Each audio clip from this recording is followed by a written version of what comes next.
Aquí estoy quieto en el secreto, mientras Dios hace su obra en mí. Aquí permanezco, adorando al Maestro, su firme amor nunca termina. Aunque no pueda ver ni logre entender, su mano nunca me soltará. Mientras levanto esta canción, Dios obra a mi favor. Su presencia se mueve aquí. Mi libertador, Dios mi protector, es quien me defiende y pelea por mí. Su nombre es vencedor, mi Padre el gran yo soy. Él me amó primero, tomó mi lugar. Te damos gracias, Padre, en esta mañana, por tu amor, por tu misericordia, Señor. Y en este momento queremos agradecer, Padre eterno, por la oportunidad que nos da, Señor, de acercarnos delante de ti. Y quiero agradecerte, Señor, por cada persona que nos escucha en este momento. Señor, que tú seas ayudándoles, guardándoles y sanando sus vidas, Señor. Sé, Padre bendito, que hay muchas personas que se encuentran enfermas en este momento. Oramos por las personas enfermas. Oramos por las familias, Señor, también. Queremos orar por cada hogar, por cada esposo, esposa, hijo, Señor, que conforman la familia, Señor. Mira, Señor, muchos quizás están en peleas, en contiendas, en divisiones. Quizás muchos están pasando por situaciones muy difíciles, Dios. Pero en esta mañana queremos ponerlos delante de ti, que tú obres de una manera especial. Que muchos, Señor, puedan llegar a tus pies y puedan ser libres, Señor. Libres del pecado, libres de la esclavitud y poder vivir una vida, Señor, en paz como tú lo has prometido, Dios. Gracias por tu palabra, Dios. Gracias por permitirnos en esta mañana acercarnos a ella, porque es como un bálsamo a nuestra vida, porque sabemos que ella nos refresca, nos renueva y nos levanta, Señor. Te damos muchas gracias, Señor, por tu amor. Te damos gracias por tu misericordia, Dios. Gracias, oh Dios poderoso, en esta mañana, Señor, nos unimos en clamor a ti, Señor, por este país, Señor. Clamamos por la salvación de este país, por cada vida, Padre Celestial. Tú nos has amado, Señor. Tú amas, Señor, cada persona, Señor. Pedimos que perdones el pecado de Colombia, Señor, el pecado, Señor, que comete, Señor, cada persona delante de ti, Señor, toda idolatría y todo acto deshonroso, Padre Celestial. Seas perdonando, Señor, y pedimos extiendas tu misericordia sobre este país en el nombre del Señor Jesucristo, Señor. Sea, Señor, sobre el presidente, sobre los gobernantes, Señor, sobre cada ente gubernamental, Padre Celestial, tu sabiduría y tu guianza, Padre poderoso. Que cada ley, que cada decreto que salga, Señor, sea porque tú lo permites. Si hay algo que no te gusta, Señor, algo que aborreces, Padre Celestial, seas impidiendo, Señor, que esto salga a flote, que estos planes no prosperen, Dios. También nos unimos en esta mañana a pedir, Señor, por cada familia, Señor, habitante allí de San Andrés. Seas sobrando, Señor, fortaleciéndolos, trayéndoles consuelo, fortaleza, trayendo vida a esas vidas, Señor, trayendo salvación. Y sea, Señor, ayudándoles, Señor, que hayan buenos trámites, Señor, que haya colaboración, Señor, que ellos puedan reconstruir sus viviendas, Señor, que no les falte el alimento, Señor. Extiende tu misericordia a ellos, Señor, por Venezuela pedimos, Señor, tu misericordia con ellos allí, Señor, en este país, cada habitante, Señor, por tu iglesia allí, Señor, la fortalezcas en el nombre de Jesús. Amén y amén. Papito Dios, te damos gracias por los misioneros, por los pastores. Bendícelos, guárdalos y a las familias de los misioneros y de los pastores, en el nombre de Jesús, amén y amén. Bienvenidos a tu devocional, hace tanto nos enseñó Jesucristo. Centro de fe y esperanza las talela y centro fe y esperanza basta. Le damos gracias a Dios por la oportunidad que nos da de estar en esta mañana llegando a sus hogares. Mi nombre es Jennifer Martínez, estoy con mi esposo Andrés López, mi hija Mariana y mi hijo Andrés David, y para nosotros es un privilegio poder compartir la palabra en esta mañana.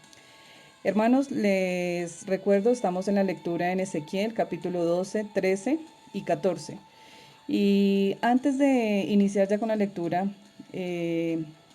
invitarlos a que sigan conectados en los devocionales, en las transmisiones del culto del día miércoles, y estar muy dispuestos a escuchar la palabra cada vez que el Señor nos quiere hablar a nosotros en nuestras casas. Bueno, y en este momento quiero que por favor vayamos a Ezequiel capítulo 14. Dice Ezequiel 14, vinieron a mí algunos de los ancianos de Israel y se sentaron delante de mí. Vino a mí palabra de Jehová diciendo, Hijo de hombre, estos hombres han puesto sus ídolos en su corazón y han establecido el tropiezo de su maldad delante de su rostro. ¿Acaso he de ser yo en modo alguno consultado por ellos? Háblales por tanto y diles, así ha dicho Jehová el Señor, cualquier hombre de la casa de Israel que hubiere puesto sus ídolos en su corazón y establecido el tropiezo de su maldad delante de su rostro, y viniere al profeta, yo Jehová responderé al que viniere conforme a la multitud de sus ídolos, para tomar a la casa de Israel por el corazón, ya que se han apartado de mí, todos ellos, por sus ídolos. Entonces aquí vemos en el capítulo 14 una clara desaprobación de la idolatría que estaba presentando el pueblo de Israel. Sabemos que si nosotros que hemos leído y conocemos un poco más de la palabra, nos damos cuenta que era una lucha permanente que tenía Dios y en realidad el pueblo de Israel. Surgían generaciones que se dejaban influenciar por sus reyes. En la mayoría de sus reyes eran reyes que no permanecían en los caminos de Dios, sino sencillamente se iban hacia otros dioses. Y en realidad era un pecado muy marcado en el pueblo de Israel. Y aquí cuando nosotros vemos, y algo que me llamaba mucho la atención era que en el capítulo 14 dice, vinieron a mí algunos de los ancianos de Israel. Realmente las personas que se estaban acercando a Ezequiel en ese momento no era cualquier persona, eran los ancianos del pueblo de Israel y se sentaron delante de él. ¿Cuál era el propósito de ellos? Poder ir a consultar a él de acuerdo a lo que querían saber sobre lo que Dios tenía para ese pueblo. Pero quizás nosotros como seres humanos o de pronto como líderes o como personas que de pronto se nos acerquen a nosotros, muchas veces nosotros no alcanzamos a discernir lo que hay en sus corazones, pero Dios sí. Y como uno de los papeles importantes de un profeta es saber que es el portador de Dios, es saber que es un instrumento que recibe, que esa persona, ese profeta recibe el mensaje de Dios y se lo transmite al pueblo. ¿Qué es en realidad un profeta? Es un canal, un instrumento. Que esto también lo hablaba en el capítulo 13. En el momento que usted lea el capítulo 13 se va a dar cuenta. Cuando Dios estaba condenando a los falsos profetas por su mal proceder, por su mal actuar.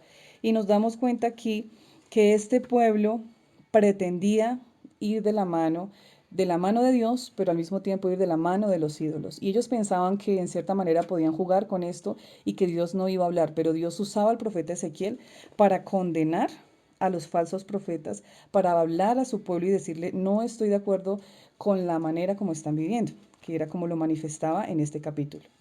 Entonces, ¿qué pasaba con estos ancianos? Entronaban ídolos en su corazón, porque eso lo dice en el versículo 3, donde dice que han puesto sus ídolos en su corazón.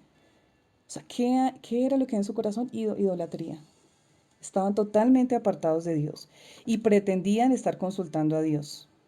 Y Dios estaba condenando esta conducta. Si nosotros vemos en el capítulo 6, vamos a leer por favor Ezequiel capítulo 14, versículo 6.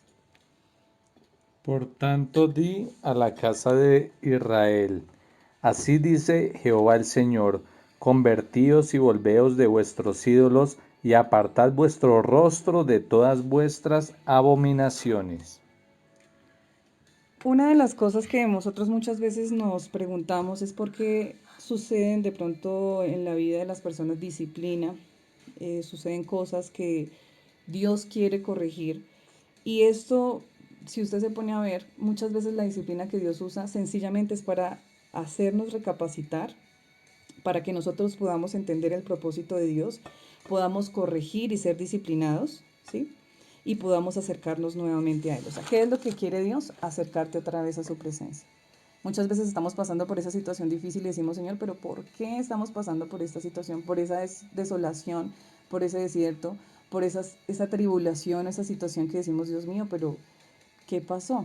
¿Por qué está sucediendo esto? Y no nos damos cuenta realmente que ha sido causa de nuestro pecado, de esa idolatría que quizás llega muchas veces a nuestro corazón. Y entonces vemos que en el versículo 6 dice, Dios hace una invitación, o sea, Dios muestra aquí la condición que tiene, y si ustedes leen siempre, Dios cuando muestra la condición que tiene este pueblo, Él no solamente se queda en la condición, sino que Dios siempre, en su infinita misericordia, siempre muestra su misericordia, muestra la oportunidad que Él quiere dar. Entonces Él aquí está haciendo una invitación de convertíos y volveos de vuestros ídolos, o sea, dice, apártense del pecado. Y nos presenta el camino. Dice, el mejor camino que nos ofrece Dios es Jesús, quien nos lleva a que nosotros nos arrepintamos, nos convirtamos y nos volvamos de nuestro mal proceder. Esa es la invitación que el Señor está haciendo en esta mañana. Pero quiero que también vayamos a Ezequiel 14:9. Y cuando el profeta fuere engañado y hablare palabra, yo Jehová engañé al tal profeta, y extenderé mi mano contra él, y lo destruiré de en medio de mi pueblo Israel. Hay una responsabilidad muy importante sobre los líderes, hay una responsabilidad muy importante sobre el profeta, sobre el siervo de Dios, ¿sí?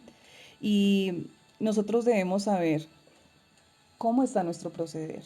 Si lo que yo hablo, lo que yo comparto, lo que yo quiero transmitir al pueblo, lo que yo transmito aún en mi casa, lo estoy haciendo por mi emoción, por lo que yo siento, por lo que quizás creo que debo hablar al pueblo, o es realmente lo que Dios quiere hablarte el día de hoy, ¿no?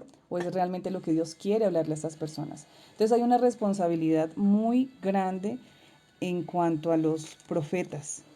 Y vemos que Ezequiel, el profeta, fue una de las personas que nos daba el ejemplo para nosotros eh, poder darnos cuenta cuando realmente qué era lo que hacía Ezequiel, sencillamente obedecer lo que Dios quería hablar al pueblo de Israel.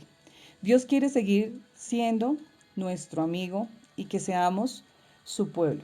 Si nosotros vemos en el versículo 21, dice, por lo cual así ha dicho Jehová el Señor, cuanto más cuando yo enviare contra Jerusalén mis 4 juicios terribles, espada, hambre, fieras y pestilencia para cortar de ella hombres y bestias. Sin embargo, he aquí que quedará en ella un remanente, hijos e hijas que serán llevados fuera. He aquí que ellos vendrán a vosotros y veréis su camino hechos y seréis consolados del mal que hice venir sobre Jerusalén, de todas las cosas que traje sobre ella. Muchas veces cuando nosotros escuchamos van a haber enfermedades, muertes, pestilencias, hambres, espada. Hay temor en nuestro corazón, pero en nosotros no debe haber temor. Es algo que Dios me hablaba a mi corazón. ¿Qué es lo que debemos nosotros saber? Que tenemos un abogado ante el Padre. Sabemos que Dios es un Dios que otorga oportunidades tras oportunidades. Es un Dios extremadamente misericordioso. Dios también es un Dios celosamente justo. Y lo que realmente y lo que digamos cuando muchas veces el Señor nos presenta esa oportunidad y nos habla y quizás nosotros entendemos que estamos en nuestro pecado y si reiteradamente nosotros rechazamos, sabemos que lo que vamos a enfrentar realmente va a ser el juicio. Eso es lo que realmente vamos a enfrentar. Pero tú que me escuchas y que en este momento estás escuchando el llamado que Dios está haciendo, no debemos saber que Dios es nuestro abogado también. Así como Él es también el juez, también Él es nuestro abogado. Y quiero que por favor leamos Primera de Juan, capítulo 2, versículo del 1 al 2. Hijitos míos, les escribo esto para que no pequen, pero si alguno peca, tenemos un defensor ante Dios, Jesucristo. Él sacrificó su vida para quitar nuestros pecados y no solo los nuestros, sino los de todo el mundo. Miremos allí con qué amor el Señor nos dice, hijitos míos. Y en esta mañana Él te dice, hijito mío, abogado tenemos con el Padre. Él es nuestro libertador, Él es quien nos ayuda, quien nos sostiene. Es tiempo de que nos acerquemos a Él y que dejemos toda idolatría, todo lo que nos aparta de Dios, porque Dios nos está llamando en esta mañana.